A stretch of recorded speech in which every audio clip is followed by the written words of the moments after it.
Arkadaşlar dayım artık can sıkıntısında internetten yemek tarifleri yengeme Normal sipariş. yemek yok artık.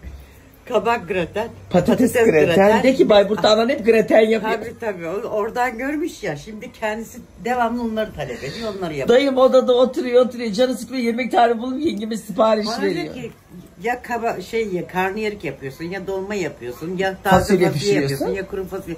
Dedim başka bir şey var mı? Hayır, Allah sen aşkına. gidince kendine pişiriyor Allah aşkına acılı Ha? bulgur pilavı. Oo, bir acı ki yiyememiş, bir tencere geldikten sonra ben de- Zehir. Bu akşam yengem bana kabak graten yapmış. Bu arada bu makineyi bir tane hanımefendi bana hediye gönderdi sağ olsun. Yalnız sayfasını bulamadım. Kendisi bana ulaşırsa en azından teşekkür edeyim. Böyle şu kazanını da kaldırıyorsun ya, gözleme bazlama olarak da kullanabiliyorsun. Tabii.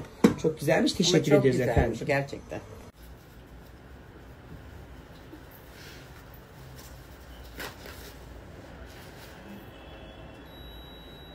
Onun tansiyonu biraz yüksek çıkabilir.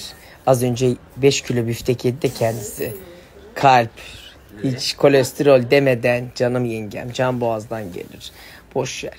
Bugün yemeyeceğim de başka. Ay şimdi tansiyon altı konuşamıyor da çatlarda. Biz şey istiyoruz aslında. Kız ne diyorlardı ona? Ötenezi varsa eğer bütün ağrıları falan kesiyor diyor. Çok övdüler. Gülme iyi geliyormuş. Geçen bizim Nezahat abla yaptırdı. Bak odur budur sesi çıkmıyor kadının. Başka olsun yenge yapıyor.